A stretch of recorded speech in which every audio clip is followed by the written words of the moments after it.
तो सिंधु घाटी सभ्यता की चौथी विशेषता क्या है? नगर योजना। इन लोगों ने अपने नगर को बहुत अच्छे से सुनियोजित तरीके से बसाया हुआ था। ठीक है, नगर का पार्टीशन इन्होंने दो भागों में किया था। नगरों की व्यवस्था जो जो नगरीय व्यवस्था थी उसको दो भागों में बांटा था। एक था पूर्वी टीला और दूसरा था पश्चिमी टीला। कहने का मतलब है नगर को जो इन्होंने बसाया था उसको कितने भागों में डिवाइड किया? दो भागों में डिवाइड किया। एक का नाम रखा पूर्वी टीला, ये जो था, और दूसरे का नाम क्या दिया? पश्चिमी टीला। अब पूर्वी टीला को और किस नाम से जानते हैं? वो था नगर टीला। ठीक है, दूसरा नाम क्या है पूर्वी टीला का? नगर टीला था। इस पूर्वी टीला की विशेषता क्या थी? इस पूर्वी टीला को नगर के निचले हिस्से में बसाया गया था। ठीक है, समझ में आया ना? इस पूर्वी हिस्से को नगर के निचले हिस्से में बसाया गया था और यहाँ पर जो जनसंख्या थी, किस तरीके की जनसंख्या रहती थी? ये लोग जो है व्यापारी वर्ग के हुआ करते थे, या शिल्पकार हुआ करते थे, या फिर मजदूर वर्ग होते थे। यहाँ तक क्लियर हो गया ना? और ये जो है पश्चिमी टीला की अपेक्षा जो पूर्वी टीला का जो क्षेत्रफल था वो बड़ा था। वो बड़ा क्यों होगा? क्योंकि इनकी संख्या ज्यादा होगी। आज भी आप देखते हैं कि जो उच्च वर्ग के लोग हैं उनकी संख्या बहुत कम पाई जाती है, बल्कि निम्न वर्ग के लोग जो हैं इनकी संख्या ज्यादा पाई जाती है। तो जब जहां पर जनसंख्या ज्यादा होगी तो वहां पर हमें क्षेत्रफल भी अधिक चाहिए। समझ में आया ना? तो ये नगर की इसकी व्यवस्था क्या थी पूर्वी टीले की, कि इसका नाम पूर्वी टीला या नगर टीला था। यहाँ ये जो है पश्चिमी टीला की अपेक्षा इसका क्षेत्रफल बड़ा था। ये निचले हिस्से में बसाया गया था, नगर के निचले हिस्से पे। और इसके बाद में जो यहाँ पर जो रहने वाले लोग कौन थे? वो शिल्पकार थे, व्यापारी थे और मजदूर वर्ग थे। क्लियर हो गया ना? अब हम पहुंचते हैं कहाँ? पश्चिमी टीला पर। पश्चिमी टीला पर हमने आपको क्या बताया कि पूर्वी टीला जो था इसका दूसरा नाम नगर टीला।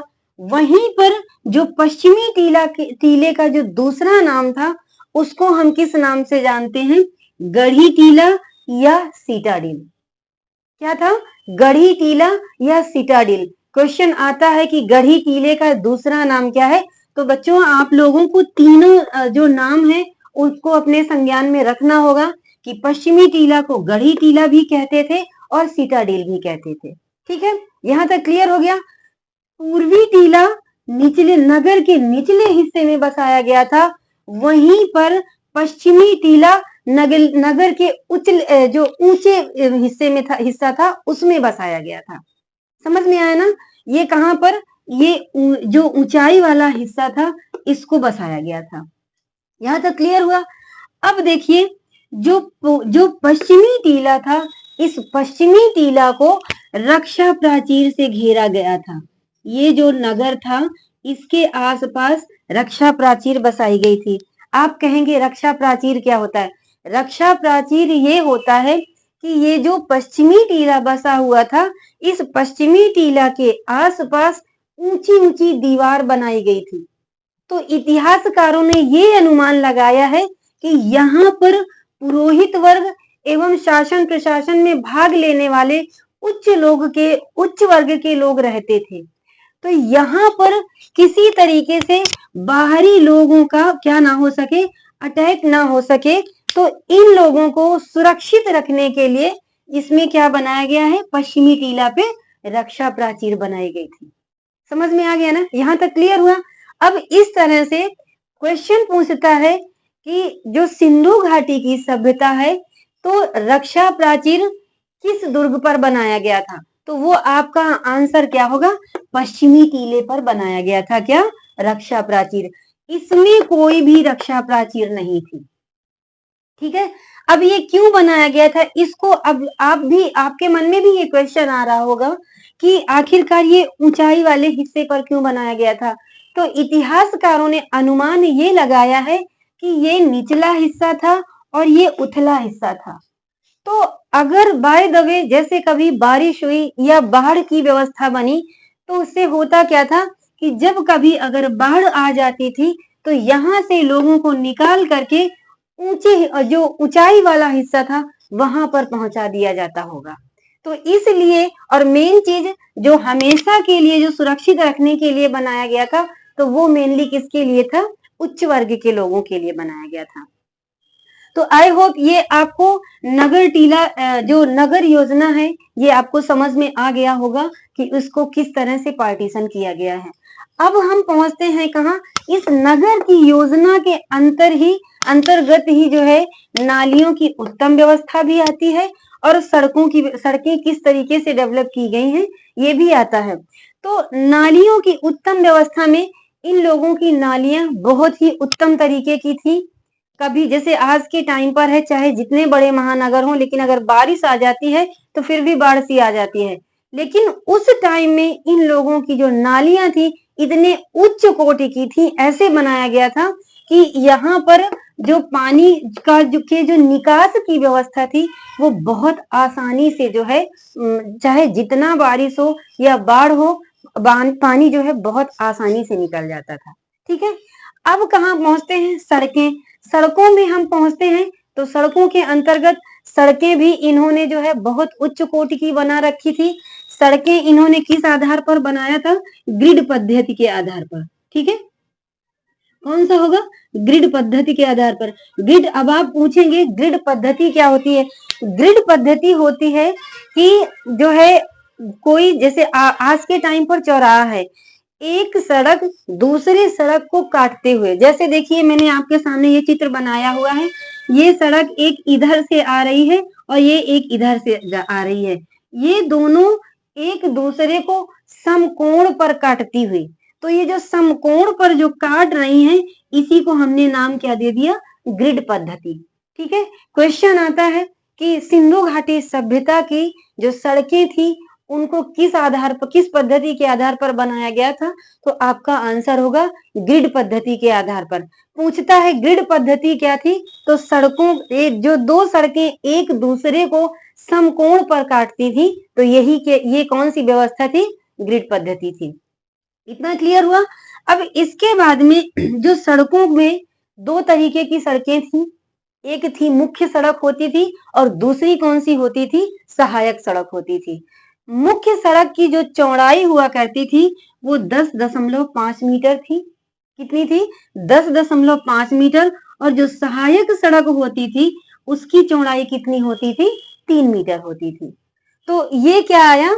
ये आया सड़कें कैसी बनाई गई थी सिंधु घाटी के सभ्यता के लोगों द्वारा। नालियों की व्यवस्था कैसी थी? तो नालियों की व्यवस्था भी बहुत उत्तम तरीके की थी।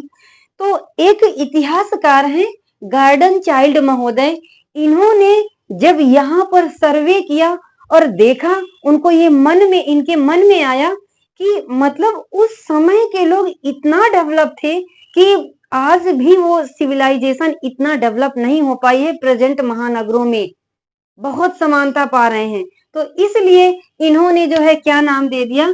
गार्डन चाइल्ड ने जो है इस जो नगर नियोजन को देखते हुए जो इन्होंने योजना बनाई हुई थी, तो सिंधु घाटी सभ्यता की नगर नियोजन को देख करके इन्होंने संज्ञा क्या दी? नगरीय क्रांति की संज्ञा दे दी। क्या क्या नाम दिया?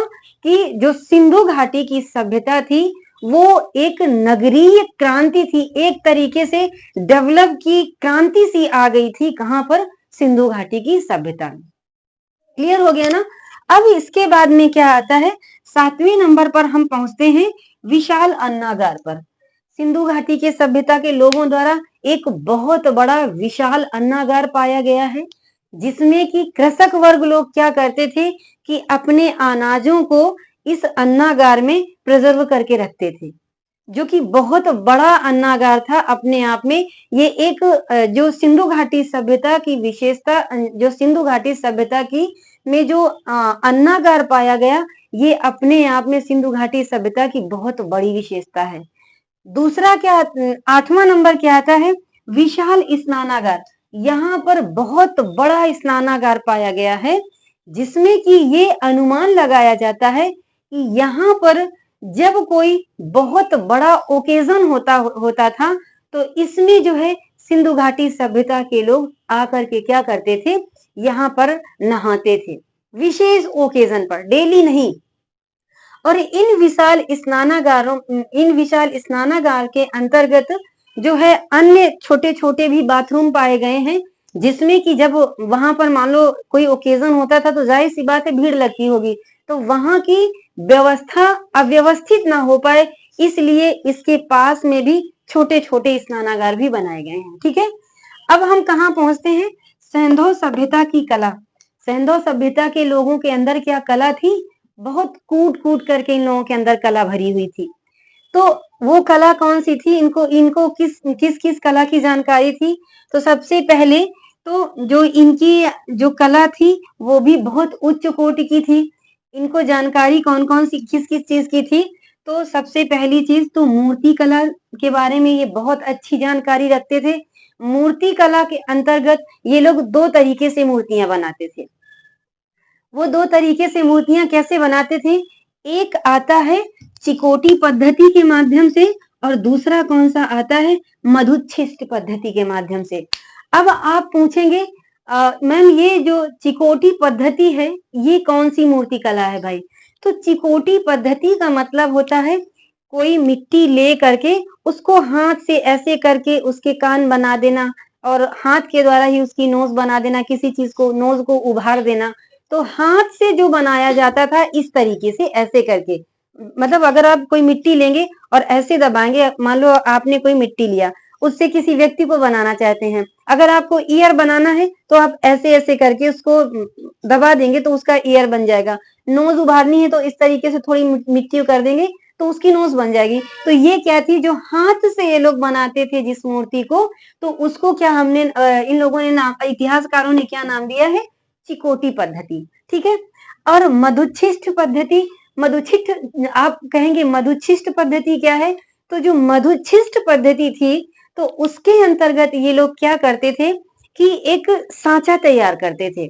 जैसे आपको पता है कि इन लोगों ने कांसे का आविष्कार कर लिया था, इनको कांसे की जानकारी हो गई थी, इन लोगों ने मूर्तियां भी बनाई हैं कांसे की। तो कांसे की मूर्तियां कैसे बनाते थे, उसको बहुत हाई टेम्परेचर पे पहले गर्म करते थे, और गर्म करने के बाद अगर उनको जो मूर्ति बनानी है तो उसी मूर्ति का उन लोगों ने सांचा बना रखा था, और नीचे से ये लोग क्या करते थे, उसमें मोम भर देते थे, ताकि जो भी धातु उस मिश्र धातु उसके अंदर डाली जाए तो वो निकल ना पाए, थोड़ी देर के लिए वो रुक जाए। तो वो लोग क्या करते थे कि सबसे पहले उस सांचे में क्या भरते थे, ये भरते थे, मोम भरते थे। मोम के बाद में बहुत ज्यादा मात्रा में बहुत हाई उसमें गर्म टेम्परेचर में गर्म करते थे, क्या ये जो धातु थी, और एक छोटा सा छेद रखते थे नीचे भी और ऊपर भी। नीचे से क्या करने के लिए कि अगर हम गरम वो डालेंगे, ऊपर से जो धातु गरम धातु डालेंगे तो नीचे का जो मोम भर रखा था, तो नीचे वाला मोम निकलते निकलते वो जो कांसा उसमें डालते थे तो वो उसके निकलने के टाइम तक वो फिक्स हो जाती थी धातु।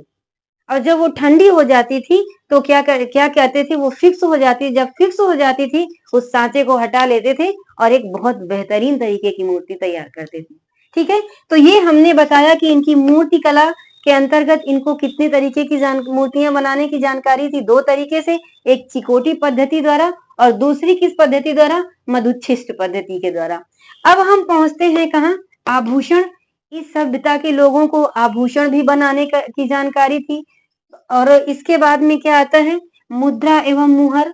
इन लोगों को मुद्रा की भी जानकारी थी, मुद्रा के माध्यम से ही तो ये लोग वस्तु विनिमय करते थे, तो मुद्रा और मुहर बनाने की भी जानकारी रखते थे ये लोग। मृद भांड के बारे में भी जानकारी थी।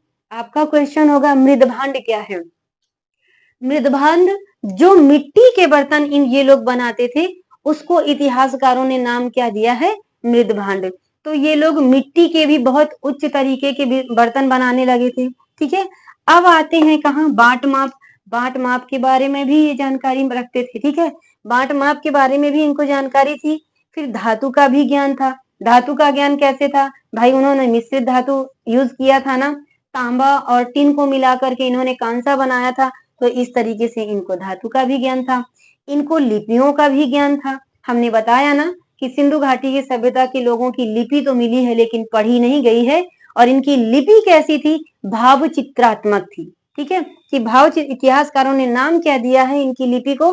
भाव चित्रात्मक दिया है। ठीक है, तो इस भाव चित्रात्मक लिपि के द्वारा ही आइडिया लगा करके इतिहासकारों ने इतिहास लिख दिया है। हम एग्जैक्ट नहीं कह सकते हैं कि जो इतिहासकारों ने दिया है तो वो बिल्कुल 100% श्योर है। अगर इस सभ्यता के लोगों की लिपि को पढ़ा जाता है तो इसका मतलब है, अगर पढ़ा जाएगा तो पढ़ने के अकॉर्डिंग भी जब कभी जो भी पढ़ेगा तो इसका मतलब है कि इतिहास में कुछ ना कुछ बदलाव आएगा। ठीक है, तो ये इन सारी कलाओं के बारे में जानकारी रखते थे सिंधु घाटी सभ्यता के लोग। अब कहाँ पहुंचते हैं? हम पहुंचते हैं धार्मिक जीवन पर। ये लोग धर्म पर भी बहुत विश्वास करते थे। अपने ये लोग जो है इस सभ्यता के लोग धार्मिक थे। धार्मिक थे तभी तो ये लोग मातृ पूजा करते थे।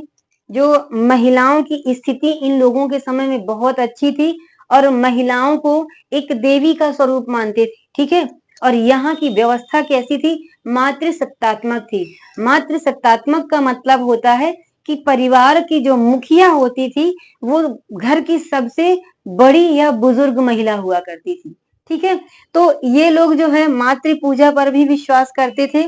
इसके बाद में ये लोग पशुपति की पूजा करते थे। पशुपति की पूजा कैसे करते थे?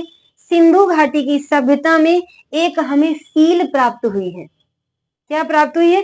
सील प्राप्त हुई है। देखिए, हमने आपको चित्र के माध्यम से दिखाया हुआ है, अगर आपको दिख रहा होगा तो सिंधु घाटी की सभ्यता के लोगों को एक सील प्राप्त हुई है, जिसमें कि इतिहासकारों ने अनुमान क्या लगाया है कि हो सकता है ये पशुपति की पूजा कर रहे हैं।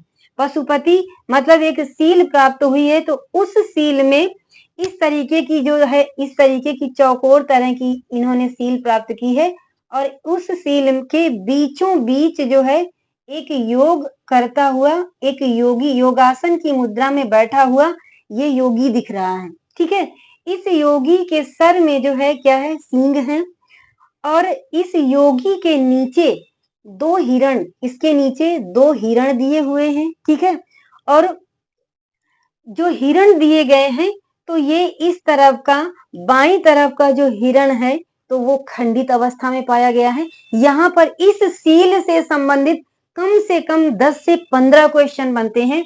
इसमें पूछा गया है कि जो सिंधु घाटी सभ्यता से जो सील प्राप्त हुई है तो कितने प्रकार के पशु हैं, और कुल टोटल पशु कितने हैं, कितने प्रकार की लिपि है, और जो योगी का मुद्रा, योगी जो बैठा हुआ है वो किस मुद्रा में है, और जो हिरण है वो कौन सा हिरण, किस तरह, किस साइड का हिरण खंडित अवस्था में पाया गया है।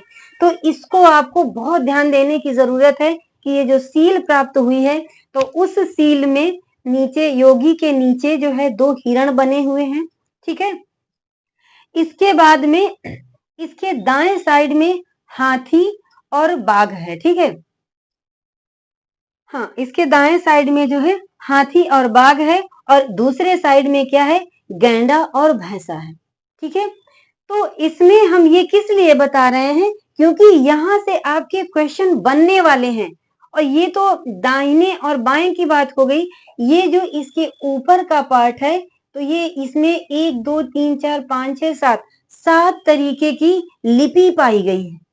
इसमें ये सील इस तरीके की पाई गई है जिसमें कि 7 तरीके की लिपि है। तो अगर पूछता है कि सिंधु घाटी सभ्यता में जो मुहर प्राप्त हुई है उसमें टोटल कितने पशु हैं, तो टोटल पशुओं की संख्या कितनी है, तो वो आती है 6। अगर पूछता है कितने प्रकार के पशु हैं, तो जो प्रकार अगर पूछता है तो 5 प्रकार के पशु हैं। ठीक है, 5 प्रकार के हम आपके सामने गिन करके दिखा देते हैं। हाथी, बाघ, गैंडा और भैंसा, 4 हो गए। नीचे 2 हिरण दिए गए हैं, ये क्या, 2 हिरण हैं तो 5 हो गए। तो कितना, अगर प्रकार पूछता है कि जो सिंधु घाटी सभ्यता में जो पशुपति की मुहर मिली है उसमें कितने प्रकार के पशु हैं, तो 5 प्रकार के पशु हैं। अगर टोटल पूछता है तो क्या आपको बताना है? टोटल जो संख्या है पशुओं की वो 6 है। ठीक है, और लिपि पूछता है कि कितने प्रकार की लिपि लिखी हुई है, तो वो 7 प्रकार की लिपि पाई गई है। यहाँ तक क्लियर हो गया ना? अब हमने क्या क्या जानकारी की कि पशुपति की पूजा इस प्राप्त सील के आधार पर हम ये कह सकते हैं कि सिंधु घाटी सभ्यता के लोग पशुपति की भी पूजा करते थे। ठीक है, और ये जो बीच में योगासन मुद्रा में जो योगी बैठा हुआ है, इसको बताया गया है। किसी ने शिव का रूप माना है, तो किसी ने इसमें जो है बताया है कि ये सिंह है या अन्य दूसरे जानवर का रूप दिया है, लेकिन वो मान्य नहीं है। ठीक है, अब इस तरह से कहाँ पहुंचते हैं, पशुपति की पूजा पे भी ये लोग विश्वास करते थे। अब आता है क्या, नाग व सर्प की भी ये लोग पूजा करते थे। ठीक है, अब वृक्षों की भी पूजा करते थे। वृक्षों की पूजा करते थे, इसका मतलब ये लोग कैसे थे, प्रकृति प्रेमी थे। इसके बाद में क्या आता है, अग्नि पूजा भी ये लोग करते थे। तो अग्नि पूजा के साक्ष्य जो है हमें कहाँ से प्राप्त हुए हैं, कालीबंगा से जो है अग्नि के साक्ष्य प्राप्त हुए हैं। लोथल से भी हमको अग्नि के साक्ष्य प्राप्त हुए हैं। तो इसलिए ये अनुमान लगाया जाता है कि सिंधु घाटी सभ्यता के लोगों को अग्नि पूजा के भी बारे में जानकारी थी। तो अब हमने ये कंप्लीट किया कि ये इनका धार्मिक जीवन कैसा था। अब हम पहुंचते हैं इनको योग की महत्ता। सिंधु घाटी के वासियों को योग की महत्ता के भी बारे में जानकारी थी। वो कैसे थी, हमने मोहर प्राप्त की सिंधु घाटी सभ्यता से। हमने पहले ही आपको बताया है कि इस मोहर के बीचों बीच योग की मुद्रा में बैठा हुआ एक योगी दिखाई पड़ रहा है। तो इस आधार पर हम ये भी अनुमान लगा सकते हैं कि इसका मतलब है कि यहाँ के लोग योग के बारे में जानते थे और उसको महत्व भी देते थे। ठीक है, अब जो लास्ट जो है विशेषता क्या थी, राजनीतिक जीवन इनका कैसा था, ये आखिरी विशेषता है। तो राजनीतिक जीवन के अंतर्गत हमने आपको नगर योजना में बताया था कि जो यहाँ की सभ्यता थी 2 भागों में बटी थी। अनुमान लगाया गया है पूर्वी टीला और पश्चिमी टीला। तो पूर्वी टीला और पश्चिमी टीला था, इसका मतलब पूर्वी टीला पर निम्न वर्ग के लोग रहते थे और पश्चिमी टीला पर उच्च वर्ग के लोग रहते थे। इसका मतलब है कि जो राजनीतिक जीवन था इनका जो जीवन था तो वो 2 भागों में बटा था, एक निम्न वर्ग और उच्च वर्ग। और अनुमान लगाते हैं कि इस उच्च वर्ग के अंतर्गत इनकी शासन और प्रशासन व्यवस्था इन्हीं के हाथों में थी। किसके, उच्च वर्ग के अंतर्गत। तो ये रही बच्चों पूरी सिंधु घाटी सभ्यता की जो विशेषताएं थी। ठीक है, आज हम यहीं पर अपना ये लेक्चर खत्म करने वाले हैं। अब हमारे पास बचा क्या है, प्रमुख सिंधु घाटी सभ्यता से संबंधित महत्वपूर्ण स्थल और इनके पतन का कारण। अब हम, क्योंकि बहुत सारे प्रमुख स्थल हैं, तो हम सारे इनके प्रमुख स्थलों के बारे में तो नहीं वर्णन कर सकते हैं, लेकिन जो एग्जाम की दृष्टि से बहुत इंपॉर्टेंट रोल प्ले कर रहे हैं, जो बहुत महत्वपूर्ण है, उनके बारे में हम जरूर आपके सामने प्रमुख स्थलों को लेकर के आएंगे और उसके बारे में हम आपको बताएंगे कि कौन सी चीज कहां पर पाई गई। ठीक है, तो नेक्स्ट वीडियो में हम आपको मिलेंगे प्रमुख स्थलों के साथ व सिंधु घाटी सभ्यता के पतन के कारण क्या थे। अब ये जो हमने पढ़ाया आप लोगों को एक बार बहुत अच्छे से रिवाइज कर लेना, और जो चीज क्लियर नहीं हो रही है आप कमेंट बॉक्स में लिख करके आप हमसे दोबारा पूछ सकते हैं, तो उसको हम अपना वीडियो के माध्यम से हम पुनः आपको समझा पाएंगे। ठीक है, तो आज के लिए इतना ही और मिलते हैं बच्चों कल। और लास्ट में एक बार फिर से आपको कहना चाह रहे हैं आपसे कि आप हमारे चैनल को लाइक करें, शेयर करें, सब्सक्राइब करें, बेल आइकन को दबाना ना भूलें, ताकि आने वाली नोटिफिकेशन आपको या जो लोग बाद में सब्सक्राइब कर रहे हैं उन लोगों को टाइम से प्राप्त हो सके। ठीक है, तो आज के लिए इतना ही, मिलते हैं नेक्स्ट वीडियो में, तब तक के लिए धन्यवाद।